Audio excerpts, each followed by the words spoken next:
A paz do Senhor, sejam bem-vindos a mais um programa da EBD Comentado Online, edição adultos. Eu sou o pastor Mário Luna, é com alegria e satisfação que eu recebo você aqui para mais uma aula, para mais uma programação. Se você está vindo aí da região norte, nordeste, centro-oeste, sul e sudeste ou outras partes do mundo, eu quero dizer que você é muito bem-vindo, muito bem-vindo. Eu estou aqui no Rio de Janeiro, na região sudeste. O programa EBD Comentado Online tem o propósito de contribuir para que os professores possam preparar suas aulas para aqueles que por algum motivo justificável não poderão estar em sala de aula nesta data e também para aqueles que querem ampliar o seu conhecimento. É uma aula completa, inclusive é um programa onde nós temos oração, nós temos aí um momento de louvor também, o ensino da palavra de Deus, enfim, e bênção apostólica, tem tudo isso aqui no programa. Fique conosco até o final e vamos aprender lições importantes com a palavra de Deus. Nesse momento, vamos fazer uma oração. Senhor Deus e Pai amado e Pai querido, em nome do Teu Filho amado Jesus Cristo, eu venho pedir perdão dos meus pecados, erros, faltas e falhas e me colocar diante da Tua presença mais uma vez, porque eu preciso, Senhor, da Tua graça que está sobre a minha vida para que eu possa, Senhor, mais uma vez ministrar esta aula. Que o Senhor me ajude, que o Senhor ilumine a minha mente, para que eu ensine as verdades conforme estão na Tua palavra, que não seja o que eu acho, o que eu penso, mas o que a Tua palavra diz. Ao mesmo tempo, Senhor, ilumina a mente daqueles que estão assistindo, para que eles possam compreender, Senhor, e juntos possamos praticar a Tua palavra, porque o Teu propósito é nos fazer parecer com o Teu Filho Jesus Cristo, e a transformação vem através de estudarmos e a Tua palavra ser aplicada aos nossos corações. Que o Senhor nos permita mais uma vez ter um programa edificante em nome de Jesus. Olá, povo de Deus, a paz do Senhor, glória a Deus. Estamos aqui mais uma semana, mais uma aula, mais um louvor da nossa harpa cristã. Eu acredito que vocês já estão me esperando com as harpas de vocês aí. Mas se vocês não estão, peguem aí as harpas e vamos adorar ao Senhor, porque bom é adorar ao nome do nosso Deus. E o louvor de hoje é o 305, que tem por título Campeões da Luz. Vamos adorar ao Senhor. Soldados somos de Jesus e campeões do bem da luz. Nos exércitos de Deus, batalhamos pelos céus, cantando vamos combater o vil pecado e seu poder. A batalha ganha está, a vitória Deus nos dá. Levai o escudo, sim, da fé, pois a peleja dura é, mas a promessa temos nós, de jamais lutarmos sós, as flechas do mal não temer, as combater até vencer. Olha os campeões pros céus, a vitória vem de Deus. Se alguém cansado se encontrar, sem forças para pelejar, o Senhor quer te ajudar a vitória alcançar. O mal vencendo avançai, e hinos a Jesus cantai, e da salvação falai, almas ao Senhor levai.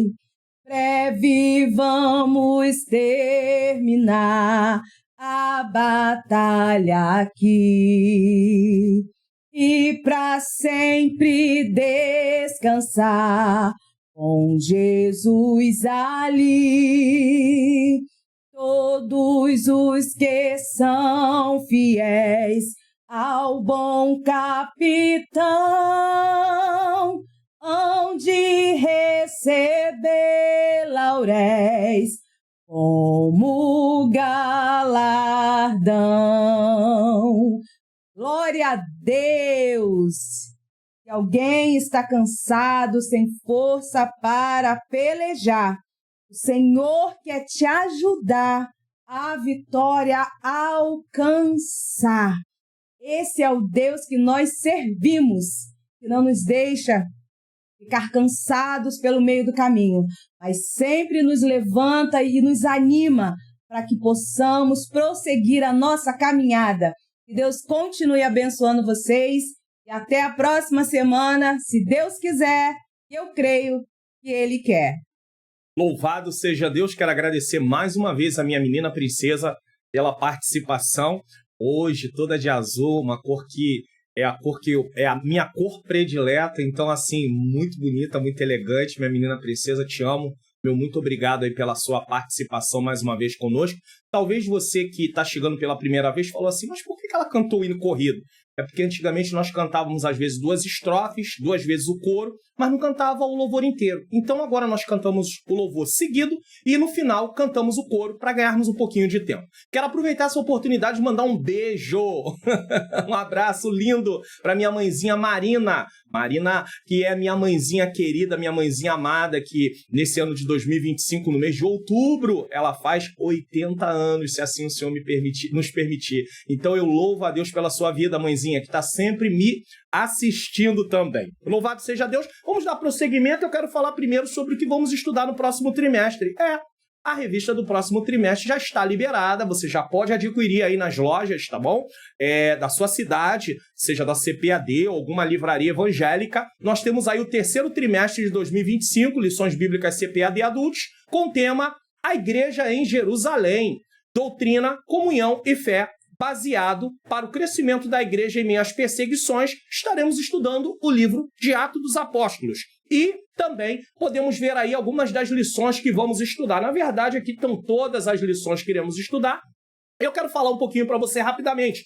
Na lição 1, a igreja que nasceu no Pentecoste. 2, a igreja de Jerusalém, um modelo a ser seguido. 3, uma igreja fiel à pregação do evangelho. 4, a igreja cheia do Espírito Santo. 5, uma igreja cheia de amor. 6, uma igreja não conivente com a mentira. Não conivente com a mentira. 7, uma igreja que não teme a perseguição. 8, uma igreja que enfrenta os seus problemas. 9, uma igreja que se arrisca.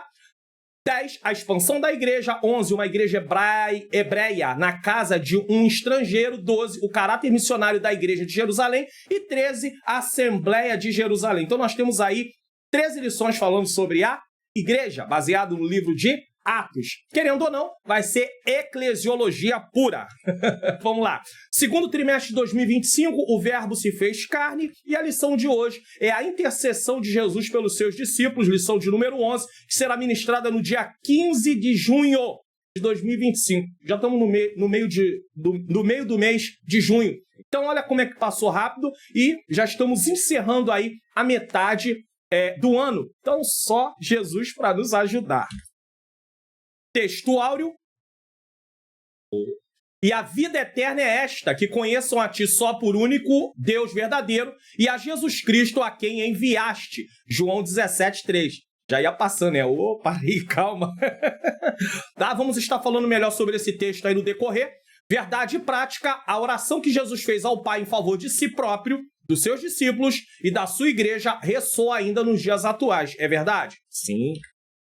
Leitura bíblica em classe, João 17, do 1 ao 3, versículo 11 a 17. Qual é a palavra-chave? Intercessão, e vamos estar falando dela no decorrer da lição.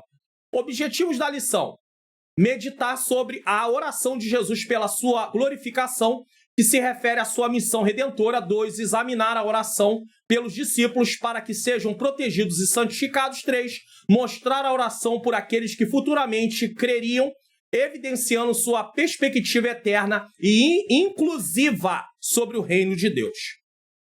Introdução. Até agora nós estudamos o seguinte: o verbo se fez carne, lição 1, o novo nascimento, lição 2, a verdadeira adoração, lição 3, Jesus, o pão da vida, lição 4, a verdade que liberta, lição 5, o bom pastor e as suas ovelhas, lição 6, eu sou a ressurreição e a vida, lição 7, uma lição de humildade, lição 8, o caminho, a verdade e a vida, lição 9, a promessa do Espírito Santo, lição de número 10. E hoje estamos dando prosseguimento aí com a lição de número 11. Se você ainda não assistiu alguma dessas lições, eu oriento que você assista, porque a revista ela é completa, dividida em uma temática e dividida em lições. Então você vai precisar assistir para que você possa ter aí a informação de forma completa. Na presente lição iremos explorar João 17. Durante todas as lições, de uma maneira ou de outra, o comentarista veio fazendo menção de cada capítulo de João. Hoje nós vamos falar do capítulo 17. Este capítulo descreve a oração mais significativa que o nosso Senhor fez em benefício de si mesmo, ou seja, a sua glorificação, bem como dos seus discípulos e dos cristãos que viriam a crer num futuro próximo. Isso inclui eu e você.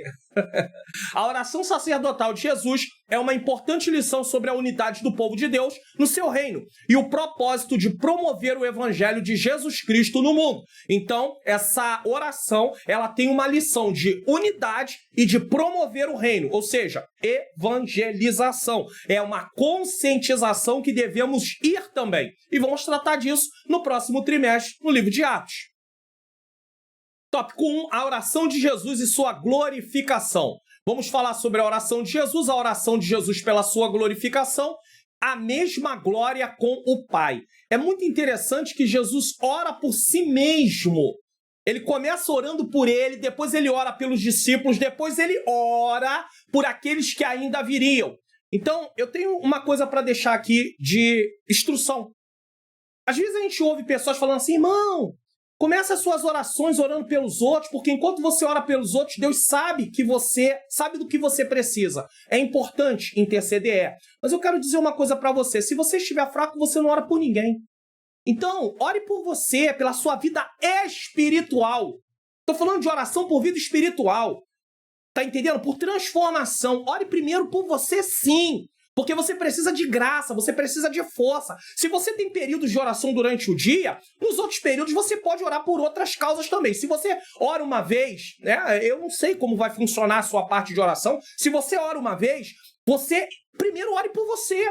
Pode ser que um dia ou outro Deus te leve a fazer uma oração diferente, não tem nenhum problema. Mas concentre em primeiro lugar a oração. Isso não tem nada a ver com egocentrismo, com egoísmo. Tem a ver com você reconhecer que se você estiver enfraquecido, você não tem condição de orar por ninguém. Então, cuidado com essas falácias que inventam por aí, que você, orando sempre primeiro pelos outros, você vai ficar ali, Deus vai atender suas necessidades, sendo que você precisa se fortalecer no Senhor e na força do seu poder. É uma coisa pessoal. Fortalecei-vos no Senhor e na força do seu poder. É eu clamando, pedindo a Deus pela minha vida. Eu preciso ter o meu devocional com Deus para ser fortalecido. Mas a intercessão é importantíssima e nós vamos tratar dela durante a lição. Oração é falar com Deus. Pronto. Não existe relacionamento sem comunicação e essa comunicação precisa ser constante. É apresentar nossas causas àquele que está sentado num alto sublime trono. Foi isso que Jesus fez. E já que nós estamos falando de oração, quero deixar essa recomendação aí. No final da aula de hoje, eu vou deixar para você lá nos vídeos de recomendação e vou deixar também na parte da descrição do vídeo o link. Tá? Bases da Fé, série discipulado. Ah, pastor, mas eu já passei do... Ei, você é discípulo a vida inteira. Tem o discipulado de integração e tem o discipulado que tem a ver com a vida inteira. O de integração são os primeiros meses na presença do Senhor.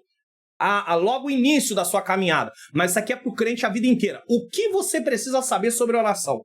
Então assista esse vídeo que vai ajudar você, contribuir para você ter uma ideia, assim, panorâmica da questão de oração. Ponto 1, a oração de Jesus. Capítulo 17 de João registra a grande oração intercessória de Jesus. Não se trata de oração da agonia no jardim do Getsêmani. Essa foi uma outra oração.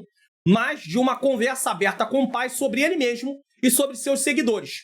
Então o exemplo está em Jesus. Jesus falando com o Pai sobre ele mesmo. Quando ele tinha períodos de oração reservado, ele estava falando com o Pai sobre ele, sobre a necessidade dele ir até o final. Porque Jesus estava ali também como homem, irmãos.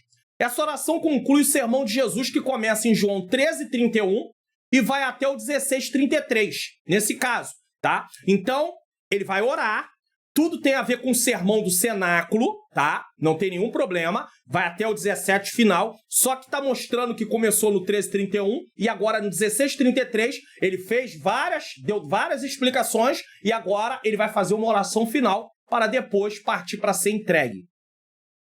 Ela expressa os profundos desejos do coração de Jesus pelo seu retorno ao Pai e pelo destino dos seus escolhidos. Eu vou voltar, mas eu estou preocupado com eles. Jesus pediu ao Pai que concedesse aos crentes o mesmo tipo de união que ele e o Pai tinham desde a eternidade. Uma união de amor. Entre todas as orações do Senhor documentadas nos evangelhos, é indiscutível que foi João quem relatou possivelmente a mais elevada oração de Jesus. Aqui é uma opinião. Acha-se que essa foi a oração mais elevada, né? No início de João 17:1 está escrito: Jesus falou essas coisas.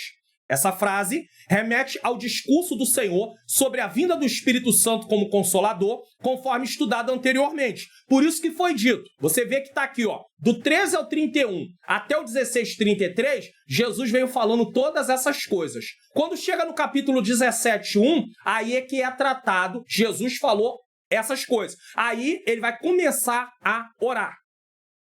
Certamente o local onde o Senhor se encontrava era o mesmo em que partilhou a última ceia com seus discípulos. Então, alguns estudiosos acreditam que Jesus ainda está no cenáculo.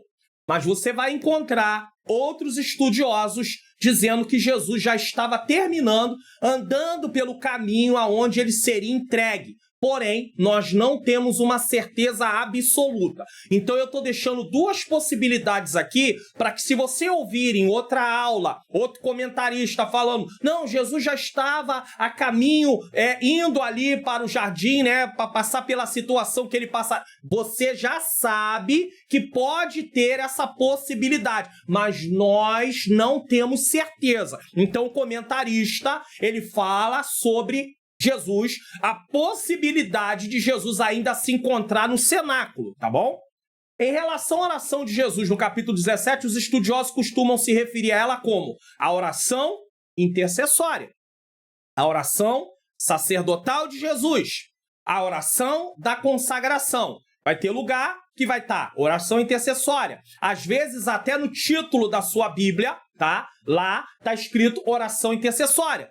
Em outras versões da Bíblia pode estar oração sacerdotal. E pode ser que em outras versões esteja a oração da consagração. Ou também algum livro que esteja estudando o livro de João. Nosso Senhor apresentou essa oração em pelo menos 3 partes. Ele orou por si mesmo, então aprenda, você precisa orar por si mesmo. Intercedeu pelos seus discípulos e também fez uma oração pela igreja futura. Nós temos aqui uma oração interessante. Você orando por você orando por quem já está em Cristo e você orando pela salvação daqueles que ainda não aceitaram Jesus. Aleluia! Essa estrutura demonstra que é perfeitamente bíblico apresentar a Deus diversos temas em uma só oração. Ao mesmo tempo, outras passagens mostram orações focadas em petições específicas, como a súplica de Ana por um filho, ou a oração de Jonas por livramento. Senhor, me tira desse lugar. Enfim. 2. A oração de Jesus pela sua glorificação. Então, estamos na temática ainda de Jesus orando por ele mesmo. Na oração de Jesus pedindo por sua glorificação, havia um significado espiritual mais profundo que não se tratava de um ato egoísta. E eu acho isso muito lindo, porque quando ele fala de não se tratar de um ato egoísta, podemos fazer um paralelo pensando que quando você ora por si, isso também não é um ato egoísta. Você deve orar pela sua vida. E eu estou falando aqui de uma ênfase pela sua vida espiritual. Espiritual. Buscar transformação, produção de fruto espiritual, fruto do Espírito. Buscar o Senhor, buscar os dons, falar, Senhor, de acordo com a tua chamada, com o teu propósito na minha vida, concede-me os dons para que eu possa realizar a obra. Tudo isso é importante. É importante. E outra coisa, se você conhece, se você estuda o fruto do Espírito, você vai saber o que significa mansidão, o que significa bondade, o que significa benignidade, o que significa fidelidade. Então, quando você conhece o que significa cada uma dessas desses gomos, vamos dizer assim, porque é um fruto e tem os gomos, e o gomo principal é o amor. Quando você conhece, quando você sabe o que significa, na sua oração você pode até detalhar. Senhor, eu preciso ser mais manso. Mansidão é isso, isso, isso, isso. Eu preciso, Senhor, me ajuda. Tudo isso, irmãos. Irmãs, isso ajuda.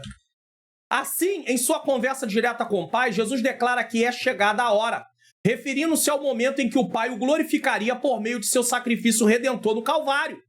Nosso Senhor expressa: glorifica teu filho, para que também o teu filho te glorifique a ti. João 1:1. João 17:1, desculpe. Que tipo de glorificação é essa? Mediante a sua morte, o mundo o conheceria e a vida eterna seria oferecida a todos que o aceitassem como salvador de suas vidas. Até então, eles esperavam o Messias. Só que eles pensavam no Messias político, que livraria eles do poder de Roma. Só que Jesus vem livrar eles da culpa, do poder e futuramente para todos nós da presença do pecado. Então, a missão de Jesus é uma missão extremamente importante.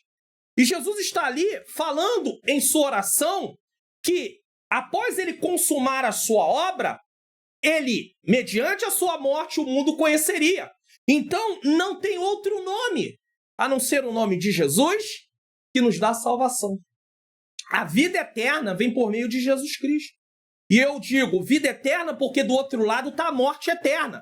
E a morte eterna é a segunda morte. O que é a morte eterna? É a separação eterna de Deus. A pessoa não deixa de existir, porque alma e espírito são eternos, não morre. É a parte material do nosso ser. Temos o corpo físico que será glorificado, passaremos pela glorificação. Ou seja, o pecado não fará mais parte da nossa natureza. Não estaremos mais sujeitos à morte. Não haverá choro, não haverá dor, não haverá disputa, não haverá contenda, não haverá mentira, não haverá prostituição, não haverá vícios, não haverá mais nada. Não haverá nada disso na eternidade. Por quê? Porque temos um corpo glorificado. Então é o nome de Jesus que traz salvação. Não há outro nome. Olha o que a Bíblia diz em Atos capítulo 4, versículo 12. Em nenhum outro nome, em nenhum outro há salvação, porque também debaixo do céu nenhum outro nome há dado entre os homens pelo qual devamos ser salvos. O nome é Jesus. Certo? Não há outro nome. Glorificar alguém significa torná-lo conhecido. Jesus é o nosso Salvador. Não tem outro Salvador. Jesus seria reconhecido como Filho de Deus, o Salvador do mundo. João escreve com o propósito de apresentar Jesus como Filho de Deus. Mas esse Filho de Deus, ele é o Salvador do mundo, porque ele veio em forma humana para morrer em nosso lugar. Ele foi o nosso substituto. Jesus sabia que a sua hora de sofrimento era chegada. Lembra do Kairos e do Cronos? Kairos, tempo de Deus, Cronos, tempo humano, certo? Então, Jesus, a hora aqui é o Kairos, é o tempo de Deus, chegou a hora. Jesus sabia que a sua hora de sofrimento era chegada. Anteriormente no Evangelho, diversas vezes João tinha enfatizado que a hora de Jesus não era chegada, mas a hora da glorificação de Jesus tinha chegado. E aqui tem um fato interessante. Nós pensamos muito em Jesus como Filho de Deus, mas esquecemos que ele veio como homem. Então, imagine você que tem uma coisa para acontecer, e você tem ciência do que vai acontecer. Então, aquilo traz em você angústia. Causa uma angústia, uma agonia. Agora, não é porque Jesus era o Filho de Deus que ele não sentiu angústia, que ele não sentiu agonia. Mas ele está ali instruindo os seus discípulos, mesmo no momento que vai chegar a hora ali, aquela entrega dele, mesmo assim, ele está ali auxiliando os seus discípulos, dando instruções aos seus discípulos, consolando os seus discípulos, porque ele precisava concluir a obra na íntegra. E dar essas instruções e orar pelos seus discípulos fazia parte desta missão. Isso aqui é maravilhoso. Se o Pai iria glorificar o Filho na crucificação e ressurreição, o Filho poderia, por sua vez, dar vida eterna aos crentes e desta maneira glorificar ao Pai. Por quê? Porque o Filho traz de volta o ser humano para poder ter vida eterna, para poder ter comunhão eterna com o Pai, o Filho e o Espírito Santo. No Éden, o homem se perdeu, no sentido de ter desobedecido a Deus. Então ele agora está condenado. Mas existe um plano antes da queda do homem. E esse plano, o centro desse plano, chama-se Jesus. Durante toda a narrativa bíblica, durante toda a história bíblica, Deus levanta homens e mulheres para chegar até Jesus. E depois de Jesus, os homens e mulheres continuam essa obra para trazer outros para Jesus. Então Jesus é o centro. No Antigo Testamento, pensa comigo aqui, no Antigo Testamento, cada personagem que Deus ia levantando estava fazendo parte do plano da salvação para chegar em Jesus. Quando Jesus vem, ele nasce, ele vive, ele sofre, ele morre, ele ressuscita, ele volta para o céu. Agora, todos aqueles que vêm depois de Jesus estão ali caminhando para trazer as pessoas novamente para Jesus. E Jesus trouxe todos aqueles que creem nele para estar em comunhão eterna com o Pai. É isso que o texto mostra. Então, a comunhão inicial de Adão e Eva volta a ser restaurada. Só que estamos dentro de um processo ainda de santificação. Não podemos parar, não podemos desanimar, não podemos prostrar-se. Não, por quê? Porque estamos diante de um mundo e temos a natureza pecaminosa que nos faz inclinar para as coisas que são desagradáveis a Deus. Por isso precisamos viver uma vida de santificação para podermos chegar até o fim. Você pode dar um glória a Deus por isso? A última fase da obra reveladora de Jesus estava prestes a ser concluída por meio da sua morte na cruz. Lembra que eu falei na lição anterior que preparar lugar era morte na cruz? No momento que ele morre na cruz, está garantido o lugar. Acabou. Louvado, engrandecido, seja o nome do Senhor. O lugar já está garantido. Para aqueles que perseverarem até o fim. E para aqueles que reconhecerem Jesus como seu único e suficiente Salvador. Jesus falava da sua obra como se já tivesse acontecido, mas não tinha acontecido. E isso é muito comum. Sabe aonde nós vemos isso? No livro de Isaías. Muitas pessoas pegam o livro de Isaías para ler. O início do livro de Isaías, os primeiros 39 capítulos, fala de juízos. A partir do capítulo de número 40, fala de promessa de restauração. Só que Isaías fala de uma forma como parece que já tinha acontecido. Não, o cativeiro de Judá ainda não havia acontecido. Isaías profetiza no ano 700 e pouco. O cativeiro é no ano 600 e pouco. Então, não havia acontecido. 605 a.C. foi a primeira investida de Nabucodonosor. 597 ou 596, a segunda. E depois 586, a destruição total. Isaías profetiza muitos anos antes. Só que quando você lê o livro de Isaías, parece que já aconteceu. Só que não aconteceu. Só que é falado como se já tivesse acontecido. É por isso que você tem que estudar o contexto histórico do livro. Você tem que estudar para você entender, porque senão você lê e pensa assim, não, o povo já tinha voltado do cativeiro. O povo nem para o cativeiro ainda tinha ido. No livro de Isaías, não tinha ido. Você pode pegar qualquer comentário confiável que você vai ver. Não tinha ido. E às vezes a gente lê o livro de Isaías pensando que o povo já tinha voltado, porque a forma dele falar parece. É a mesma coisa aqui, ó.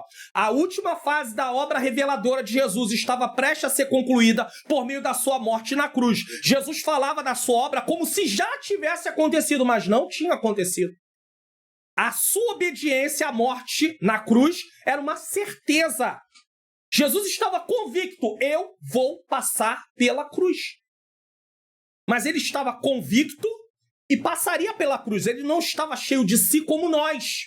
Pedro diz, de maneira nenhuma te negarei. E negou. Negou 3 vezes. Por quê? Porque a sua convicção estava centrada em si. Mas quando a sua convicção está centrada em Deus, você depende de Deus para fazer aquilo, não de você. É Deus quem te fortalece, é Deus quem te dá graça, é Deus quem te dá força. Fortalecei-vos no Senhor e na força do seu poder. Mas aí eu confio na força do meu braço. Não, meus anos na igreja, não, eu tenho estrada. Isso aí vai ser fácil. Aí o que acontece? Eu sou surpreendido e eu me pego sendo enganado pela minha própria natureza. Jesus não. 3. A mesma glória com o Pai. No versículo 5 está escrito: e agora glorifica-me tu, ó Pai, junto de ti mesmo, com aquela glória que tinha contigo antes que o mundo existisse. Jesus existia antes da criação do mundo. Eternidade, Pai, Filho e Espírito Santo. Não houve momento de serem criados. Essa referência à glória que se relaciona à divindade do nosso Senhor como verbo divino antes da sua encarnação. Essa referência à glória se relaciona à divindade. Jesus é Deus. Jesus pediu novamente que a glória lhe fosse restituída com base na certeza da realização da sua obra na cruz. Com base na certeza da sua realização da obra na cruz. Jesus sabia que passaria pela cruz. Ele ia até o fim. Então ele pede que a glória seja restituída. Por quê? Porque Jesus está na condição humana naquele momento. Então, há limitações para ele por causa da natureza humana. Nós já tratamos disso no outro trimestre. Limitações. Jesus não podia estar em todos os lugares ao mesmo tempo. A onipresença, ele teve que abrir mão da onipresença temporariamente. Por quê? Porque ele estava como homem. Então, ele não se preocupa em abrir mão de algumas coisas. Ele não deixa de ser Deus. De maneira nenhuma, de forma alguma. Mas ele não pode usar alguns atributos. Não pode. E como Deus, ele pode usar todos os atributos sempre. Mas como homem, ele não podia. Por causa da limitação. Ele não aceitou a missão? Então está limitado. Está limitado. Quando eu e você aceitamos ser servos do Senhor, aceitamos o Senhor nos aceitar como seus servos, quando nós decidimos aceitar, nesse caso, a aceitação de Cristo para a nossa vida, e aí a partir de agora somos servos do Senhor, nós precisamos entender que devemos abrir mão de algumas coisas também. Temos que abrir mão. Para quê? Para cumprir a vontade de Deus. Jesus pediu que o Pai lhe devolvesse os plenos direitos e poderes que tinha como Filho de Deus. Está em Filipenses capítulo 2, versículos 5 a 11. Então engana-se quem pensa que só porque Jesus era Deus e ele é Deus, ele não teve limitações quando estava como homem. Teve. Porque a natureza humana impôs sobre ele e ele aceitou isso voluntariamente. Está em Filipenses 2, do 5 ao 11, ele aceitou isso voluntariamente de ser limitado por causa do plano da salvação. Quantos de nós estamos dispostos a abrir mão dos nossos desejos, das nossas vontades para agradar ao Senhor, como o exemplo de Cristo? Abriu mão da sua glória. Na realidade, o que Jesus solicita é a glorificação mútua entre o Filho e o Pai. De um lado, Jesus volta a estar ao lado do Pai e ele é o responsável por resgatar o ser humano para fazer com que o ser humano agora tenha comunhão com o Pai, com ele e com o Espírito Santo. Somente nosso Senhor, o Filho de Deus, poderia fazer tal pedido por essa glorificação. Uma honra que ele possuía antes que o mundo existisse. Jesus não está pedindo alguma coisa a mais. Jesus apenas está pedindo para que ele retorne à posição que ele tinha, porque como homem ele continua sendo Deus, mas ele não está na posição na sua plenitude. E a posição na sua plenitude somente depois de passar pela cruz. Levando, através do que ele fez, o direito, trazendo, melhor dizendo, ao ser humano o direito de vida eterna. Resgatando o ser humano de volta. Essa declaração evidencia a divindade de Jesus ao revelá-lo como um com o Pai. Pai, Filho e Espírito Santo. Aqui não se trata de uma só pessoa, mas da mesma natureza. O Pai, o Filho e o Espírito Santo são 3 pessoas. O Pai, o Filho e o Espírito Santo são Deus. Porém, em 3 pessoas distintas. Mas a minha mente não consegue alcançar isso. Não vai alcançar mesmo. A natureza pecaminosa nos limitou a termos entendimento. Tanto é que eu oro assim para o Senhor. Senhor, ilumina a minha mente para que eu possa compreender a revelação. Se Deus não iluminar a minha mente, eu não compreendo o que está na Bíblia. Eu preciso de compreender. É claro que existem pessoas, e eu também preciso, que pessoas nos expliquem.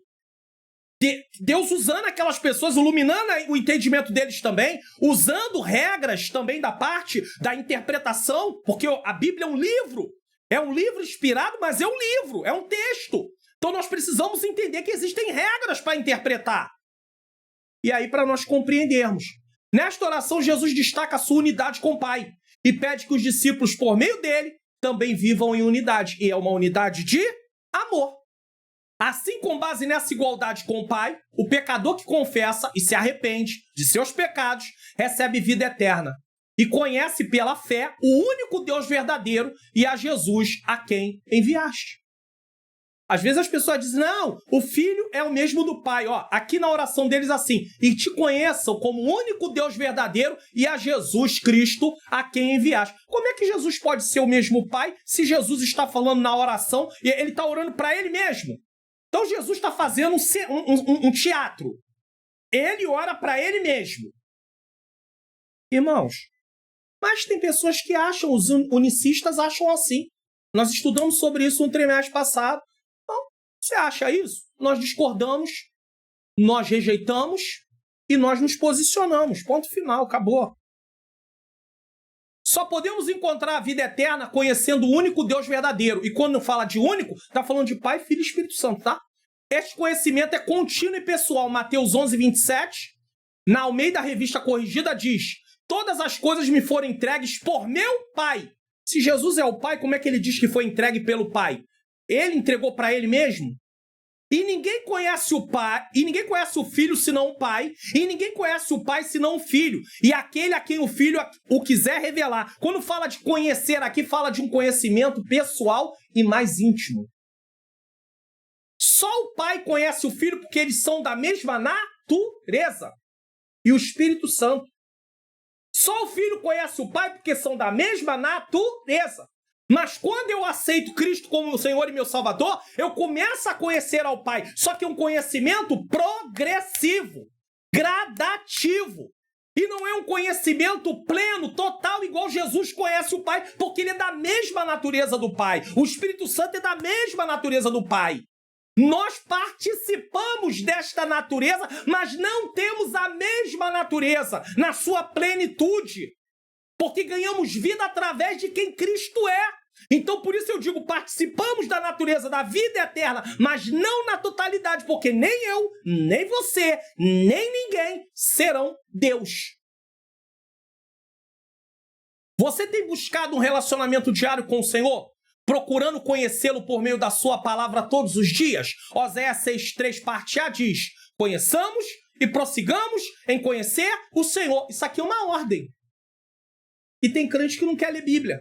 Eu não tenho tempo. Eu não sei por onde começar. Eu não sei como fazer. Não é essas as desculpas que nós damos? Sinopse do tópico 1. A oração de Jesus demonstra o seu desejo em glorificar o Pai e reafirmar a glória que compartilha com Ele desde a eternidade. Então, se você às vezes tem dificuldade de cumprir o que está escrito em Oséias 6, parte A, conheçamos e prossigamos em conhecer ao Senhor, você deve prestar atenção no seguinte. Curso online. Como facilitar meu estudo da Bíblia. Então eu quero colocar para você aqui o curso online Como Facilitar Meu Estudo da Bíblia. Basta você clicar no link que está aqui na descrição, no comentário afixado e também o link que está nos vídeos de recomendação. Você vai vir para essa tela, você vai descer a tela, vai ler o que está escrito aqui e você vai conhecer todo o conteúdo. Tem o módulo 1 com a apresentação do curso, o módulo 2 entendendo o que é a Bíblia, a origem da Bíblia, o propósito da Bíblia. Módulo 3, descobrindo a estrutura da Bíblia, o Antigo Testamento, o Novo Testamento. Módulo 4, obstáculos para não estudarmos a Bíblia. Não sei por onde começar, tédio no estudo bíblico, não sou inteligente o suficiente, falta de tempo. Módulo 5, aprendendo como devemos estudar a Bíblia. Módulo 6, desvendando os benefícios de estudar a Bíblia. Módulo 7, trilhando etapas no estudo da Bíblia. Por onde eu começo? Inspeção, escolha do texto, observação, que é a comparação de versões, ler o texto numa versão, ler o texto em outra versão, interpretação, o que significa esse texto, correlação, o que eu entendi aqui, o que a Bíblia fala em outras partes sobre isso, ou também nos comentários. Será que eu entendi correto? Vou pesquisar nos comentários para saber. E a aplicação, como isso aplica a mim? E o módulo 8, facilitando meu estudo da Bíblia através de métodos. O método das 3 perguntas, o método sintético, que é uma síntese, tá? Do que está ali sendo falado, o método analítico, que é analisar as palavras, as expressões, estudo bíblico tópico, que é o tema, estudo bíblico biográfico, a vida de um personagem, estudo bíblico doutrinário, que é uma doutrina, estudo bíblico devocional. No módulo 9, eu ensino para você, aí eu trago a conclusão e como gerar o seu certificado. Além disso, tem depoimento dos alunos, que são alunos que pertencem aqui ao canal, tem o certificado de conclusão, são mais de 20 horas de curso. E para ajudar você, o aplicativo Minha Bíblia, onde você vai instalar no seu celular e eu te ensino como instalar, como usar, aonde tem versões da Bíblia, tem para você também comentários e dicionário. O aplicativo é gratuito, você pode procurar aí na loja de aplicativo por esse nome aqui, ó, My Bible. Só que você vai instalar, mas você não vai ter a configuração, você não vai ter o passo a passo do estudo. Então, eu te recomendo adquirir o curso. E garanta sua vaga nesse curso que vai enriquecer sua vida espiritual. Link na descrição, comentário fixado e nos vídeos de recomendação. Como facilitar o meu estudo da Bíblia. Então tá aí para você. Você pode fazer um pequeno investimento, que o valor é um pequeno investimento. Eu sei que você, às vezes, a gente tem as nossas dificuldades, mas nós investimos em tantas coisas, irmãos. Aí, como é que eu vou deixar de cumprir isso aqui, ó? Conheçamos e prossigamos em conhecer o Senhor. Ah, mas eu não tenho tempo. Ah, eu não sei por onde começar. Ah, eu não entendo o texto. O curso online, como facilitar meu estudo da Bíblia, vai mostrar para você o caminho. É um método. Você vai seguir o caminho. E eu tenho certeza que, como muitos que já adquiriram, começaram a entender a palavra do Senhor como deveriam entender, eu tenho certeza que você também vai fazer a mesma coisa para a glória de Deus. Link na descrição, comentário fixados e nos vídeos de recomendação. Uma vez que Jesus orou por ele, agora a oração de Jesus pelos discípulos. Tópico 2. A intercessão pela proteção dos discípulos. Os discípulos receberam a palavra. E terceiro, protegidos do mundo.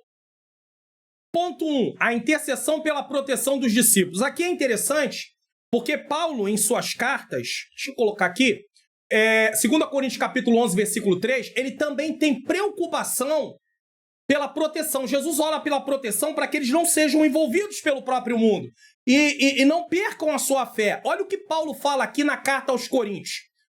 Na sua segunda carta aos Coríntios, capítulo 11, versículo 3. Mas temo que assim como a serpente enganou Eva com sua astúcia, assim também sejam de alguma sorte corrompidos vossos sentidos e se apartem da simplicidade que há em Cristo Jesus, ou Jesus Cristo, certo? Então, é importante interceder para que eles pudessem ser guardados. O que é intercessão? Intercessão é clamar a Deus em favor de outras pessoas, assumindo as suas dores como as nossas e demonstrando compaixão genuína. Nós estamos vivendo uma vida tão centrada em nós mesmos que nós não estamos nos preocupando com as dores das pessoas. E muitos de nós, quando as pessoas estão sofrendo, nós nos sentimos até alegres. Por quê? Porque isso faz com que elas fiquem um pouco atrás. Porque nós estamos vivendo um momento, em muitos lugares, e muitos de nós, não são todos, é claro, de rivalidade, de competição. Só que nós precisamos viver intercessão. É uma expressão do amor cristão que nos leva a sofrer com quem sofre e apresentar suas lutas diante de Deus. O que você faz quando você sabe que uma pessoa está passando na luta? Muitos de nós julgamos. Ah, deve estar na luta porque não está obedecendo a Deus, porque não está vindo para o templo, porque isso, porque aquilo. Irmão, para de procurar, vamos parar de procurar motivo e vamos orar. Vamos orar. Vamos entregar na mão do Senhor. Nós somos ótimos para julgar, porque isso é a nossa natureza pecaminosa falando mais alto. A minha natureza pecaminosa quer que eu julgue. Julga. Fala que ele tá assim por causa disso e daquilo. Só assim você não vai orar. Ore. Abrace a causa. Você não gostaria que pessoas abraçassem a sua causa? Ah, mas ninguém tá nem aí pra minha causa. Faz relacionamento com as pessoas. Às vezes a gente se esquiva de todo mundo e quer ser abraçado em oração. Como? Eu chego em... Quantas vezes eu peço aqui? Irmão, ora por mim, ora pela minha menina princesa, ora pela minha família, de um modo geral. Quantas vezes eu faço isso? Eu peço, eu preciso de oração. Eu preciso. A minha casa precisa. É uma expressão do amor cristão, tá? Paulo ensina que esse tipo de oração nasce do amor. E quando o coração está cheio do amor divino, ele se sensibiliza com as aflições alheias e se move a interceder diante daquele que tudo pode. Filipenses 1, leia depois, do 9 ao 11. Agora, se eu não me sensibilizo com a dor do meu irmão em Cristo, meus irmãos, está faltando amor em mim. Nos versículos 4 a 8, exceto o versículo 5, então 4, 6, 7, 8, no caso, sem ser o 5, Jesus ora como se estivesse apresentando um relato ao Pai sobre tudo que realizou durante o seu ministério na terra. Ele faz como se fosse um relato. No versículo 6, ele intercede por seus discípulos e pela unidade entre eles, uma vez que seriam os responsáveis por continuar a obra que Jesus havia iniciado. Então Jesus está falando com o Pai e apresentando a ele o que havia sido feito. Tá? Ele está falando ali com o Pai, apresentando o que havia sido feito e pedindo que eles tenham o quê? Unidade. Agora preste atenção. Eu não vou pegar que Jesus está falando com o Pai o que havia acontecido para fazer isso como modelo de oração, porque aquilo ali é uma coisa muito específica. Ele está terminando uma obra e é o Filho de Deus fazendo, para fazer como algumas pessoas fazem em trabalhos de oração. Senhor, meu Deus e meu Pai, toma meu marido, tu sabe o que ele tem feito comigo, ele tem feito isso, ele tem feito aquilo, toma a minha irmã, toma não sei quem, toma, e vai falando, e vai contando na oração a vida. Senhor, tu viu que ontem eu fiz isso, eu fiz aquilo, eu fui ali, eu tenho feito a tua obra, isso. Ei, não faz isso não.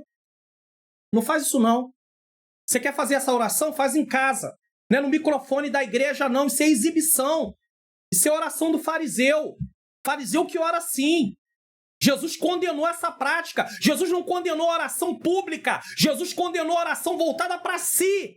Lembra do fariseu de Lucas capítulo 18? Eu sei que tem gente que ora assim e nem sabia que era uma oração condenada por Deus. Deus não quer esse tipo de oração. Mas alguém tem que ensinar. Então, na aula da escola dominical, você que é professor, vai pegar esse trechozinho agora e vai poder aplicar dentro da sala de aula no qual você é professor. Porque tem gente que pega o microfone da igreja e vai orar esse tipo de oração. Senhor, tu sabe que eu tenho feito isso. Deus, tu sabe quanto eu tenho sofrido. Ei, isso aí é uma oração que vai causar, vai animar os ânimos, vai trazer problemas. Não faz isso não. Então ensine com amor, claro, mas você vai demonstrar que não devemos orar assim. Ora em casa. Fecha a porta do teu quarto e ora com você e com Deus. Porque nem teu marido, se você é uma irmã, ou nem tua esposa, se você é um irmão, pode ouvir esse tipo de oração. Imagina você, Senhor, olha o que a minha mulher tem feito comigo. Ela tem feito isso, ela tem feito aquilo. Quando terminar a oração, ela vem pra cima de você reclamar. Aí você fala, tá vendo? Aí o inimigo já tá furioso. Não é o inimigo que tá furioso, não. É você que não tem sabedoria. É eu que não tenho sabedoria. Então hoje nós estamos aprendendo que escola dominical é lugar de aprender a palavra de Deus. Comportamento. Bom, é importante falar sobre isso. Para o Pai, o nosso Senhor se refere aos discípulos como homens que o mundo me deste. Versículo 6.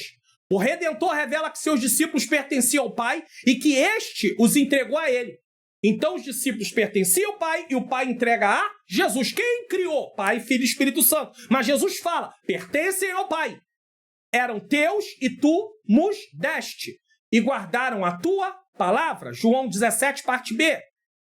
Ao longo de quase 4 anos, uns vão dizer 3 anos e meio, enfim, isso aqui é uma cronologia que nunca vai ser certa, tá? Jesus investiu nesses homens que se mostraram fiéis. Tem gente que fala 3, tem outros que falam 3,5, 4, enfim. Não vamos entrar em discussão por causa disso aqui não, que isso aqui é irrelevante, tá? Ao longo desses quase 4 anos, Jesus investiu nesses homens que se mostraram fiéis, prontos para prosseguir com a missão de evangelização. Eles estavam no campo de treinamento. Quantos de nós não queremos ser treinados, mas queremos que Deus nos use? Ah, me usa, Senhor. Usa-me. Parece aquele louvor antigo. Quem é mais antigo, né? Quem que tem mais tempo no evangelho. Isso não quer dizer nada, mas vem, né? Já tem uma idadezinha, né?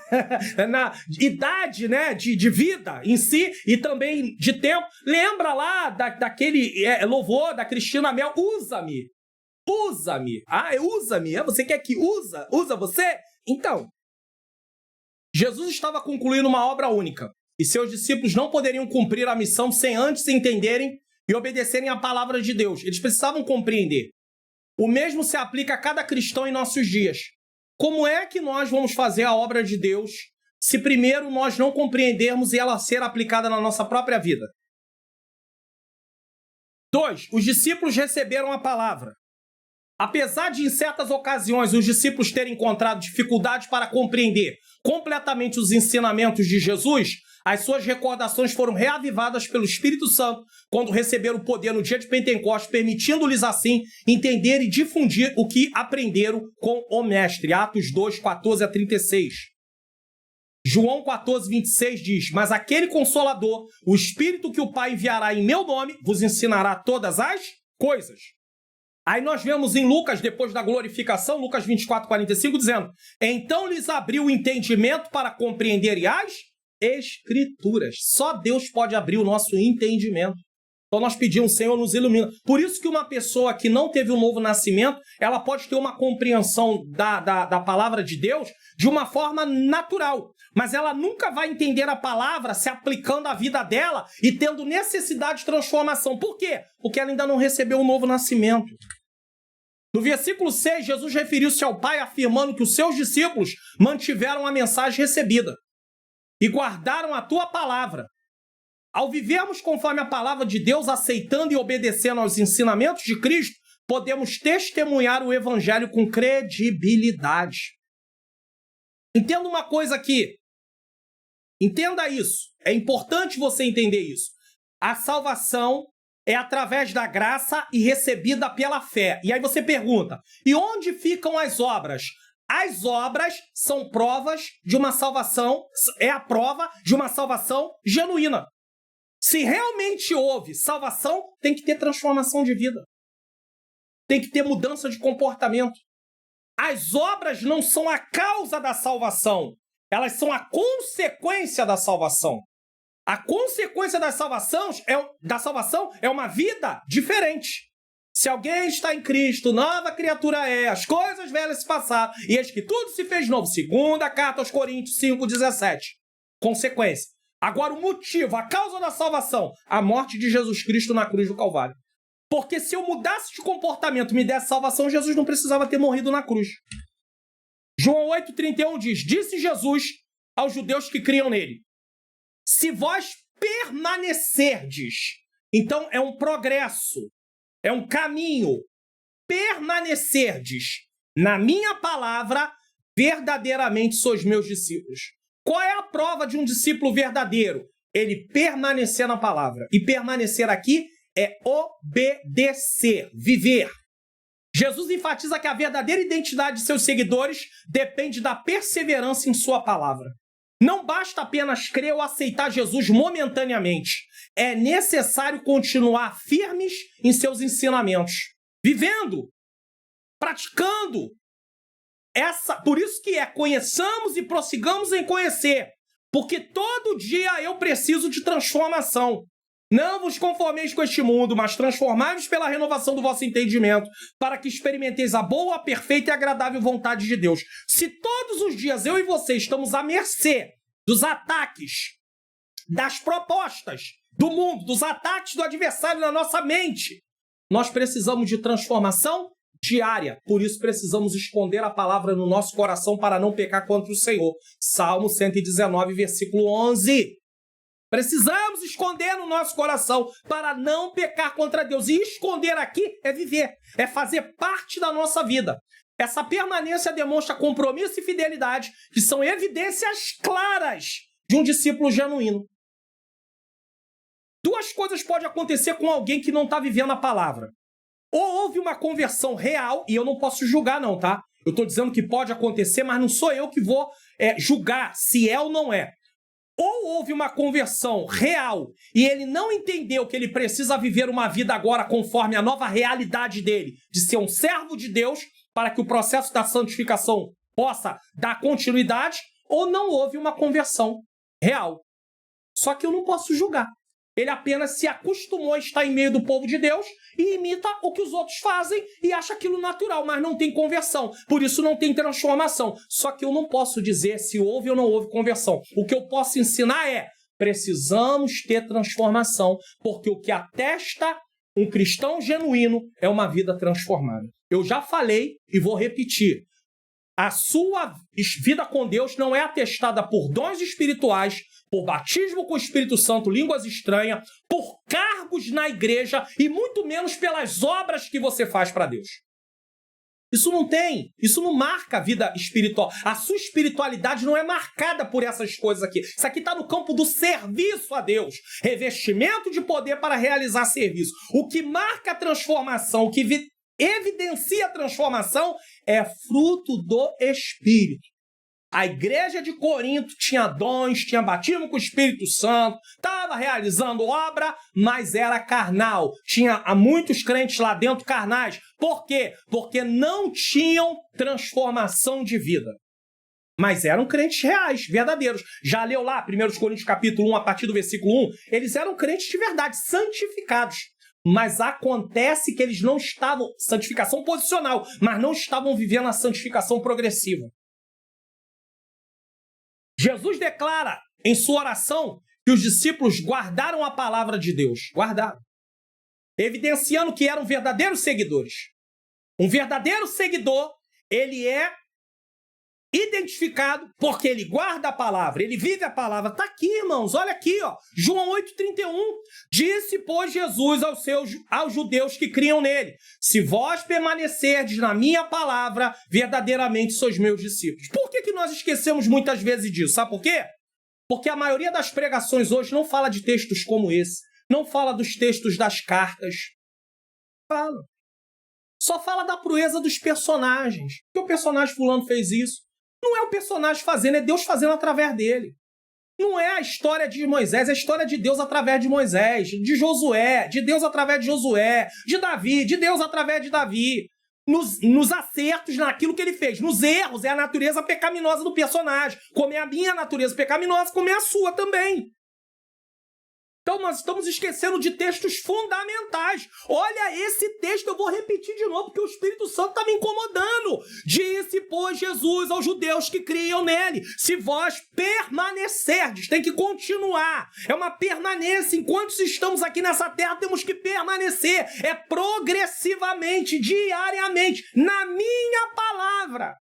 Não é ter crachá de crente. Eu sou cristão da igreja fulano de tal, olha aqui a minha credencial. Eu tenho X anos no evangelho, isso não quer dizer nada. O que quer dizer alguma coisa é se permanecermos na palavra de Deus. Aí somos verdadeiramente discípulos de Jesus.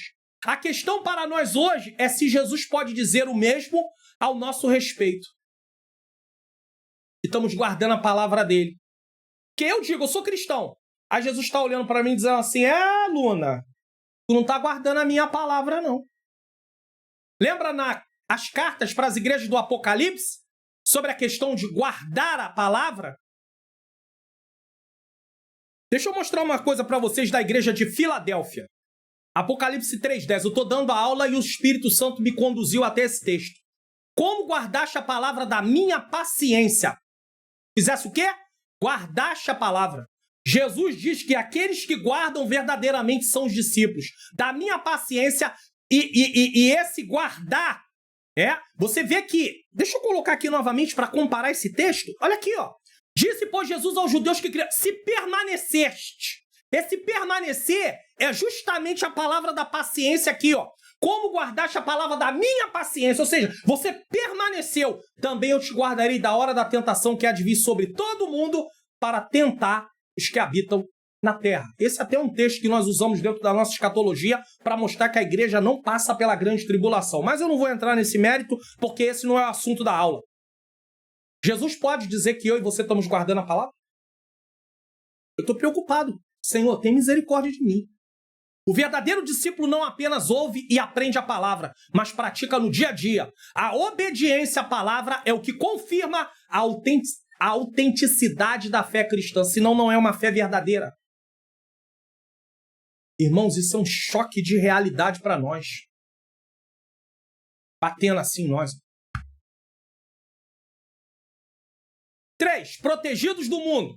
Como é que consegue ministrar uma aula dessa de forma abrangente aqui para quê? Dê base para os professores, para quem quer aprender um pouco mais, de forma abrangente. Não é ensinando tudo, porque eu não tenho nem essa capacidade, tá? Eu estou aqui apenas contribuindo também, colaborando. Eu sou um colaborador dentro da obra que o Senhor me chamou para realizar, mas como é que dá para fazer isso de uma forma rápida? O versículo 14 afirma: deles a tua palavra e o mundo os odiou, porque não são do mundo, assim como eu não sou do mundo. É importante prestar atenção ao termo mundo. Este pode referir-se ao universo criado, cosmo, tá? A humanidade, pessoas. No entanto, aqui se refere ao sistema espiritual governado por Satanás. Então, o mundo na Bíblia pode estar falando da criação, das pessoas ou do sistema.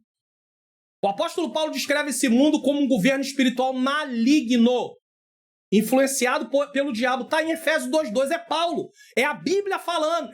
O diabo está governando. Tá, o príncipe desse mundo, por permissão de Deus. É ele que influencia. Por quê? Porque as pessoas que estão sem Cristo estão debaixo do seu domínio, do seu governo. Permitido por Deus. Mas por quê? Porque Adão desobedeceu e passou para o lado do inimigo. Obedecendo o inimigo. Porque quem trabalha com rebeldia é o diabo. Então, quem vive uma vida de rebeldia está do lado de quem? Biblicamente falando, do diabo. Eu um dia também estava lá. Aí o Senhor foi lá e me resgatou. Me resgatou por quê? Porque eu aceitei ele como meu substituto. Aceite Jesus como seu substituto e você está do lado correto da coisa. Por conseguinte, o nosso Senhor deseja que o Pai guarde os seus discípulos deste sistema mundano, o que é incompatível com o Evangelho. O mundo não tem nenhuma afinidade com o Evangelho. Sobre a influência do príncipe desse mundo. Está aí, irmãos. Está na Bíblia. Eu não vou ter tempo para ler.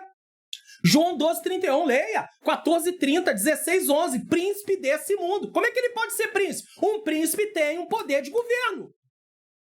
Jesus disse, eu não vou te falar ele muito porque o príncipe desse mundo está aí. E ele nada tem de mim. Nada. O ódio do mundo contra os verdadeiros discípulos ocorre porque vivem na luz e verdade de Deus, sendo rejeitados pelo sistema corrompido. Está em João 18, João 15, 18 a 20. Olha o que diz. Se o mundo vos aborrece, sabei que primeiro do que vós me aborreceu a mim. Então, se aborrecer o mestre, vão aborrecer seus discípulos. 19. Se vós fosse do mundo, ou seja, estivesse debaixo do seu domínio, o mundo amaria o que era seu. Você vive no mundo, mas não está debaixo do domínio do mundo. Ou seja, você não é governado por Satanás. Mas porque não sois do mundo, antes eu vos escolhi do mundo, por isso é que o mundo vos aborrece.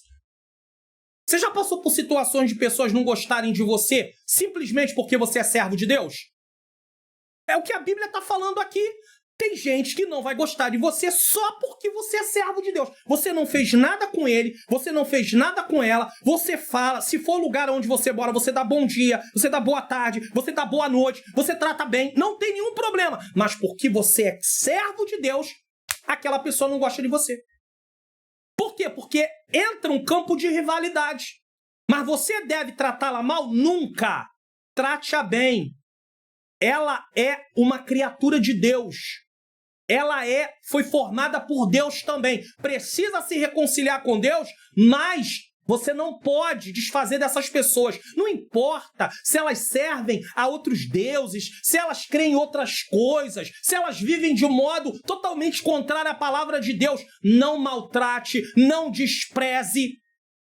De maneira nenhuma. Viva a vida cristã da forma que a Bíblia manda. Trate-as com amor. Porque elas merecem ser tratadas com amor, porque é a Bíblia que manda. Mas aí, às vezes, tem os crentes que não vigiam. E por causa da conduta de alguns irmãos nossos que não vigiam, às vezes nós sofremos situações que não deveríamos sofrer. Porque eles pensam que todo crente é a mesma coisa, é tudo igual. É igual quando você tem decepção com um médico. Você vai ser atendido por um médico, e aí o médico faz pouco caso da sua situação clínica. E aí você fica com medo. E aí você acha que todo médico vai agir da mesma maneira. Então você já chega com resistência. Ou com um profissional que você contratou, e aí de repente ele não cumpriu com o combinado, e aí você acha que todo mundo é igual. Então é uma coisa que nós precisamos entender. Não é só o cristão que vai errar. Todo ser humano erra. Só que todo ser humano que erra, não quer dizer que porque aquela pessoa errou, todo mundo vai errar. Aí, se vós fosse do mundo, o mundo amaria o que era seu. Mas porque não sois do mundo, antes vos escolhi do mundo, por isso é que o mundo vos aborrece. Aborrece é Jesus falando, não sou eu. É Jesus falando, João capítulo 15, versículo 18 a 20. Agora o 20. Lembrai-vos da palavra que eu vos disse. Se não é o servo maior do que o seu senhor. Não é o servo maior do que o seu senhor. Se a mim me perseguiram, também vos perseguirão a vós. Se guardarem a minha palavra, também guardarão a vossa. O que Jesus está falando? Eu fui perseguido, mas teve quem ouviu a palavra e botou em prática. Vocês vão ser perseguidos. Vai ter gente que vai rejeitar, mas vai ter gente que vai guardar a palavra. Então isso é uma palavra de esperança. Se prepare para ser rejeitado, mas se prepare também para ser aceito. A vida cristã vai envolver isso. Momentos de rejeição. Talvez até mais do que o momento de aceitação. Mas vai haver momentos de aceitação também. Deus seja louvado. Você pode dar um amém por causa disso? Jesus intercede pedindo proteção divina para seus seguidores que enfrentam oposição por sua fidelidade ao Evangelho. Uma proteção que permanece para os cristãos atuais. 2 Timóteo 3,12 diz o seguinte: e também todos os que piamente querem viver em Cristo padecerão perseguição. Se você vive uma vida fiel a Cristo, porque tem gente que está no meio cristão e vive uma vida de qualquer jeito. Então não vai ser perseguido. Está lá no trabalho, está na hora do almoço, está lá o grupo reunido, contando piadas que não convém, e ele está lá no meio, rindo. Às vezes ele não está contando, mas ele está rindo, ele está achando engraçado. Não tem nada de graça nisso. Não tem graça nenhuma. Então não participa. Bem-aventurado o varão que não anda segundo o conselho dos ímpios, nem se detém no caminho dos pecadores, nem se assenta na roda dos escarnecedores. Antes tem o seu prazer na lei do Senhor e na sua lei medita dia e noite. É um contraste. Quem é feliz? É quem não segue o caminho do mundo. Aí o cristão está lá no meio. Aí não tem perseguição. E às vezes ele negocia. Para não ter perseguição, eu vou afrouxar um pouco. Não é isso tudo não. Quer dizer, é o crente 007. Nem se identifica como cristão porque tem medo do que vão pensar.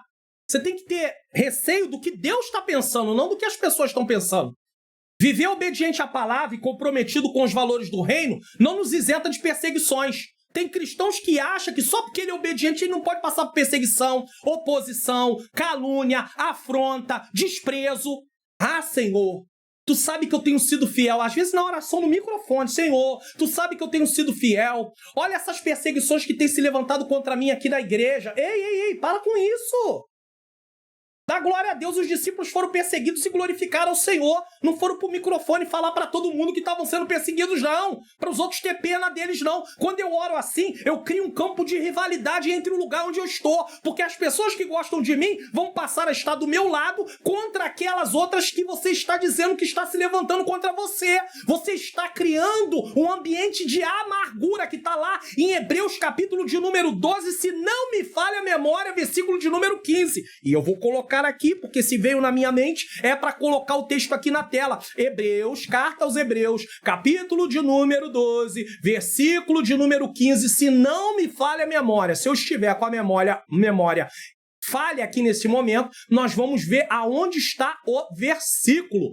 Ah, irmãos, que coisa maravilhosa. Olha aqui, versículo 14 e 15. Segui a paz com todos e a santificação. Paz, a palavra aqui que é principal aqui é paz, tá? Segui a paz com todos e a santificação sem a qual ninguém verá o Senhor. Tendo cuidado de que ninguém se prive da graça de Deus e de que nenhuma raiz de amargura brotando vos perturbe e por ela muitos se contaminem. É isso que eu acabei de mostrar. Por causa de um problema que você tem, tá orando no microfone, aí você faz com que outras pessoas sejam contaminadas por aquilo que já te contaminou. Você vai ser responsável por isso, sabia? Então para com isso.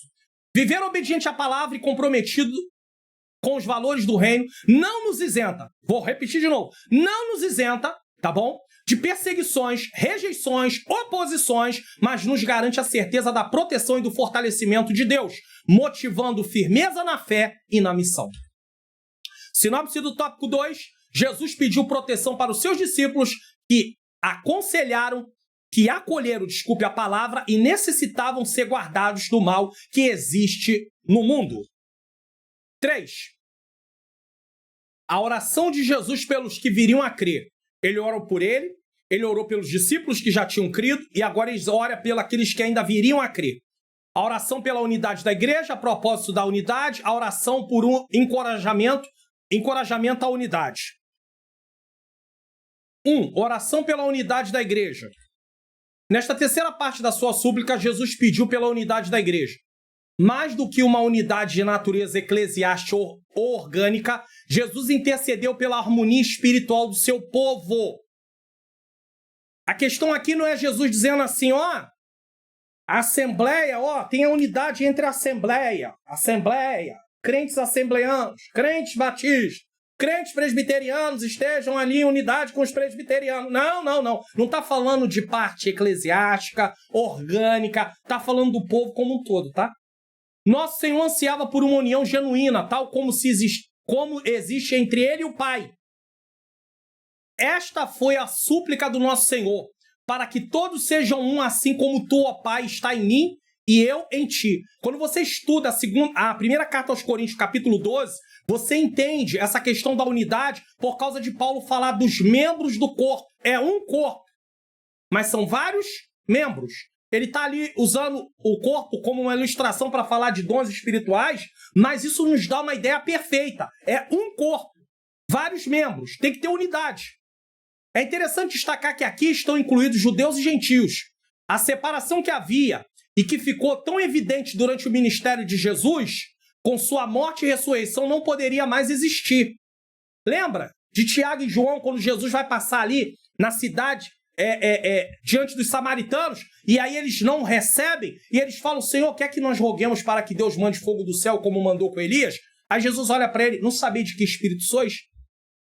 Até hoje tem cristãos que têm essa mesma ideia. Se há algum tipo de rejeição, quer que venha a condenação, juízo, que Deus até destrua aquela pessoa. Que isso, irmãos? O que está acontecendo com a gente? Que tipo de evangelho é esse que nós estamos vivendo? Olha o que diz Efésios 2,14, que joga o muro da separação. Porque ele é a nossa paz, o qual de ambos os povos fez um, derribando a parede de separação que estava no meio, judeus e gentios. Jesus está orando para que, por aqueles que viriam, e os que viriam inclui eu e você. A igreja é formada por judeus e gentios que creram e se arrependeram. Deixa eu mostrar para você, diante de Deus existem 3 povos. Judeus, gentios, que não são judeus, tá bom? Não são descendência de Israel, e a igreja. E a igreja é constituída de quê? Da união de judeus e gentios que se converteram, que aceitaram Cristo como Senhor e Salvador, que aceitaram a oferta da salvação e hoje se tornou igreja. Então, quem é igreja deixou de ser gentio. Quem é igreja deixou de ser judeu, nesse sentido bíblico, tá? É claro que alguém que nasceu em Israel é um judeu, mas eu digo assim, diante de Deus, ele agora é igreja, porque não há essa divisão. A igreja é formada por judeus e gentios que creram e se arrependeram. Ela é composta por povos, línguas, nações, brancos, negros, intelectuais e letrados, ricos e pobres. Gálatas 3:28. Todos unidos em um só corpo, que é a igreja de Cristo. É o único lugar que há essa unidade de todos esses povos diferentes. Nisto não há judeu nem grego, não há servo nem livre, não há macho nem fêmea, porque todos vós sois um em Cristo. É claro que Paulo não está desfazendo do papel, da posição das pessoas, que deve ser reconhecido, mas ele está mostrando que em Cristo não existe ninguém melhor do que ninguém. 2. Propósito da unidade. Por que unidade? O propósito da unidade espiritual da igreja, conforme a intercessão do nosso Senhor, é que o mundo creia que tu me enviaste. Assim a igreja revela essa unidade espiritual com Cristo. Pelo menos 4 motivos, né? Ela mostra isso por pelo menos 4 motivos. Primeiro, união essencial dos salvos com membros do corpo de Cristo. 1 Coríntios 12:12. Estão unidos. Cristo é o cabeça. Paulo ensina que a igreja, como corpo de Cristo, é composta por muitos membros com funções distintas, mas todos unidos em um só organismo espiritual. Não existe ninguém melhor do que ninguém. É funções diferentes, mas estão unidos para o mesmo propósito. Cada crente tem seu lugar e importância, e nenhum é independente dos outros. 2. União essencial dos salvos promovida pelo conhecimento crescente sobre Jesus Cristo. 2 Pedro 3:18. Pedro convoca os crentes a uma vida de progresso espiritual. Não é estagnação, é estar parado. Não, tem gente que parou no tempo, não tem crescimento, tem que crescer dia após dia. Pedro convoca os crentes a uma vida de progresso espiritual, sem estagnação. Crescer na graça e no conhecimento de Cristo significa buscar intimidade com o Senhor e compreender melhor sua vontade por meio da palavra. Isso diariamente para ver amadurecimento. E esse amadurecimento nos faz parecer com Cristo dia após dia. A fé cristã é ativa e esse crescimento deve sempre glorificar a Jesus, hoje e eternamente. 3. União essencial dos salvos no desenvolvimento do fruto do Espírito. Gálatas 5:22 e 23. Veja aí o processo da santificação. As virtudes do fruto do Espírito não nascem do esforço humano, mas da comunhão com Deus. Tem gente que é mais quieta, mas isso não tem a ver com mansidão, nem muito menos com domínio próprio. Isso tem a ver com ela, a personalidade dela. Mas nós estamos falando ali de algo que vem através da ação de Deus na nossa vida. Elas refletem o caráter de Cristo, sendo moldado no discípulo, conduzindo a uma vida agradável a Deus e que serve de testemunho ao mundo. Quando o crente vive assim, cumpre a vontade de Deus naturalmente. Então tem que ter a produção do fruto do Espírito. Cada fruto do Espírito nos faz parecer com Jesus. 4. União essencial dos salvos, manifestada na glória como filhos de Deus e detentores da vida eterna. João 17:22. Jesus declara ter dado aos discípulos a glória recebida do Pai, que revela o caráter divino e os inclui na missão redentora. Nós estamos incluído nisso. Essa glória visa promover entre eles uma unidade profunda e espiritual, semelhante à que há entre o Pai e o Filho. E está havendo essa unidade profunda e espiritual entre nós? Podemos sentar do lado um do outro? Podemos dar as mãos uns aos outros? Podemos trocar o cálice uns com os outros? É uma pergunta que eu devo fazer. Não se trata de uma união exterior, mas de comunhão verdadeira, baseada no amor, na santidade e em um propósito comum. Essa unidade é essencial para que a igreja revele ao mundo quem Deus é. Quantas pessoas não querem Jesus por causa do nosso mau comportamento, irmãos? Como é que nós vamos falar do amor de Deus se nós não temos amor entre nós? Se não demonstramos amor dentro da nossa casa? Se marido está em rivalidade com a esposa, esposa com o marido, pais com filhos, filhos com os pais? Vamos falar do amor de Deus para as pessoas que não têm Cristo como? Se às vezes a casa dele, aparentemente, nesse sentido, está melhor do que a nossa. 3. Oração por encorajamento à unidade. E aí, eu vou deixar também outro vídeo de recomendação, Efésios 4, do 1 ao 6. Cristãos vivendo em unidade. No tempo aí que o programa chamava Expondo as Escrituras, hoje chama Entendes Tu que Leis, mas eu recomendo que você assista a esse vídeo. É importante, você vai entender bem essa parte de unidade. Vai ser um subsídio. Eu tenho falado aqui, vou ficar repetindo isso e vou tentar repetir mais vezes. Tem professores de escola dominical, principalmente, mas é para o cristão de forma geral. Ah, eu sou professor, ou eu sou da classe de adultos, eu assisto aqui a lição. Ei, tem a lição dos jovens. Tem uma riqueza. Agora vamos começar no próximo trimestre falando sobre a carta aos Gálatas. Imagine que num outro trimestre aí, em qualquer momento, venha sobre carta aos Gálatas para você, professor de adultos. Você já vai ter estudado sobre o assunto, só vai relembrar. Pare de ficar limitado. Tem que expandir. Seja um divulgador. Tem que expandir. Precisa expandir. Vamos lá. 3. Oração por encorajamento à unidade. Em João 17, 21 e 22, o nosso Senhor roga para que os discípulos sejam incentivados a manter a unidade com Ele. Então é uma comunhão perfeita. A crença em Cristo como único e suficiente Salvador é a principal razão da unidade cristã, de modo que os discípulos sejam encorajados a promover esse testemunho ao mundo. Então, o que nos dá essa unidade? Estarmos unidos em Cristo. Se eu sou um servo de Cristo e você é um servo de Cristo, nós estamos unidos. Como é que pode haver rivalidade nesse sentido?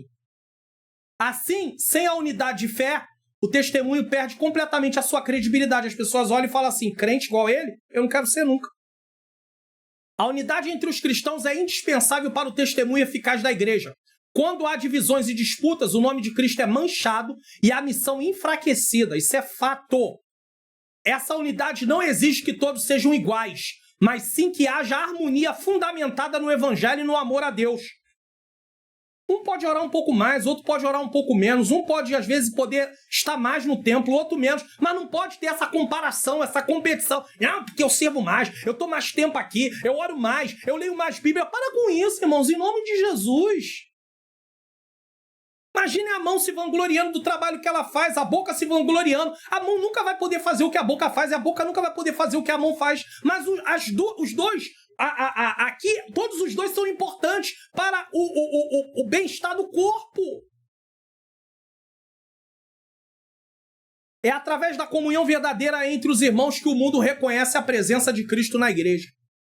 Se não houver comunhão, o mundo não vê Cristo na igreja. E eles não querem Jesus, as pessoas não querem Jesus.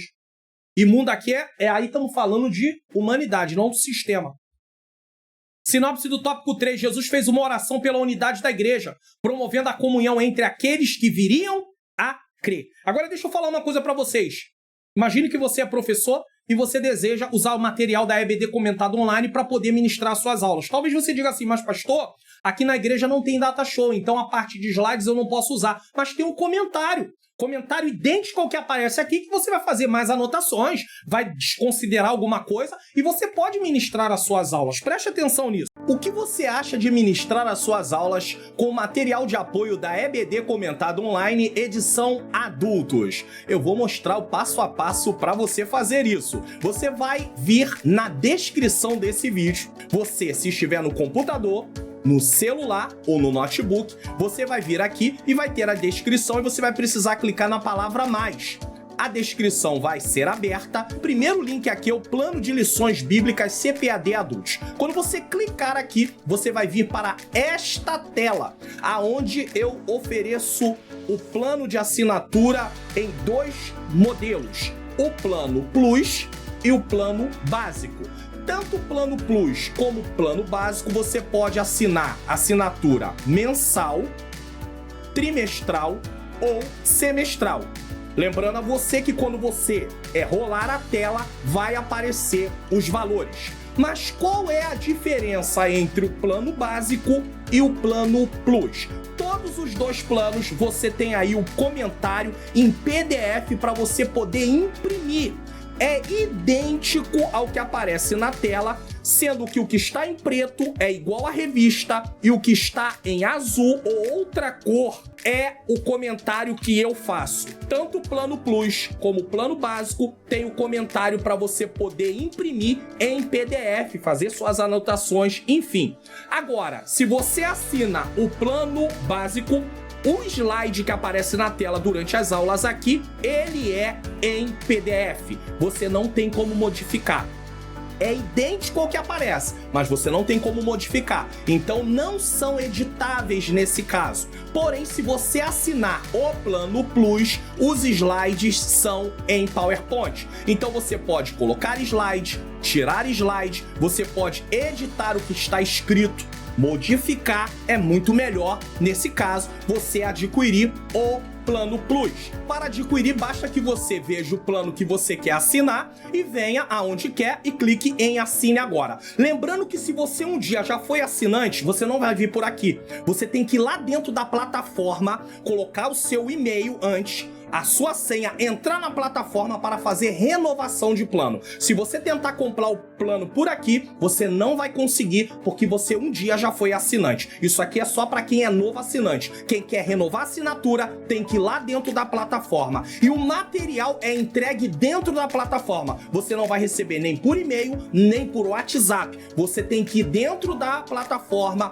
8 a 10 dias antes da aula para poder pegar o seu material. E se você é um professor que não dá aula, você dá 1 ou 2 aulas durante o trimestre, vale a pena não fazer a assinatura do plano, mas vir aqui e contratar lições avulsas, essa tela verde.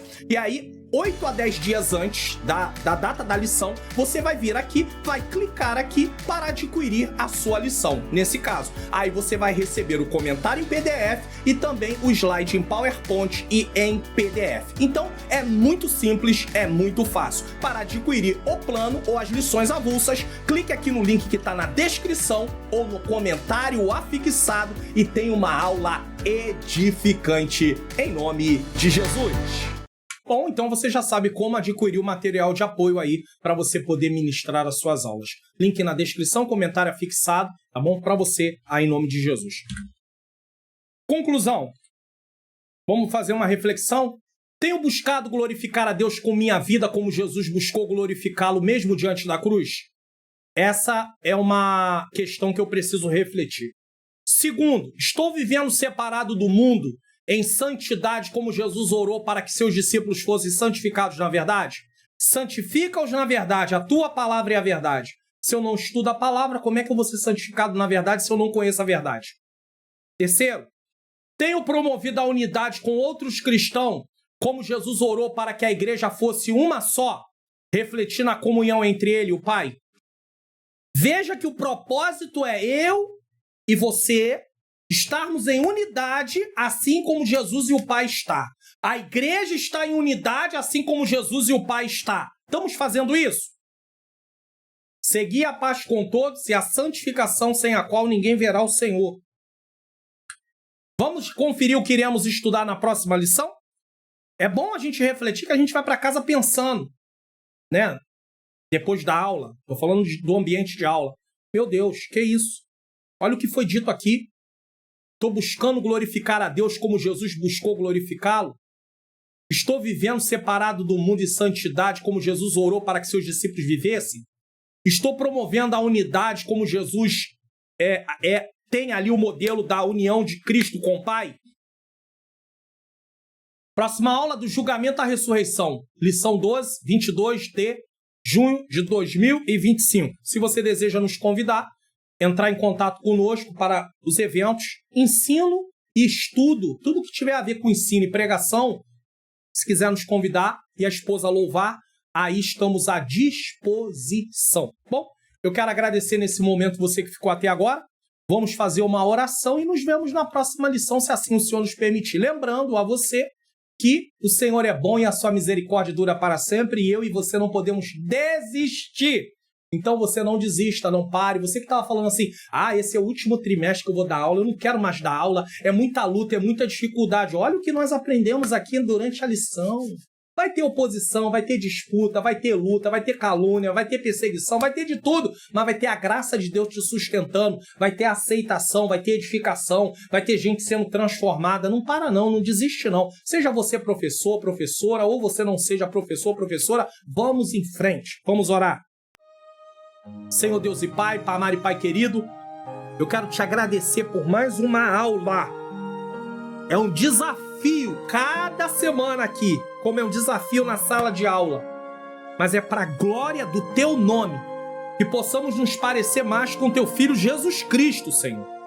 que possamos fazer coisas que glorifiquem o Teu nome, que possamos promover a unidade e viver em unidade. Tenha misericórdia de nós, Senhor. Que seja uma aula edificante. Na sala de aula, usa cada professor e cada professora. Tira qualquer tipo de desânimo e dá força e graça. Tenha misericórdia de mim, da minha esposa e da minha família, Senhor. Que nós possamos também ser agraciados, porque só Tu sabe o que nós precisamos. Eu entrego tudo em Tuas mãos, em nome de Jesus. Amém. Vídeos de recomendação na próxima tela, tá bom? Deixando para você aí o curso online Como Facilitar Meu Estudo da Bíblia e também o material de apoio da EBD comentado online. Receba a bênção apostólica. Que o grande amor de Deus, a graça do nosso Senhor e Salvador Jesus Cristo e a doce comunhão do Espírito Santo seja com todos nós que aguardamos a volta do Senhor, e todos podemos dizer amém!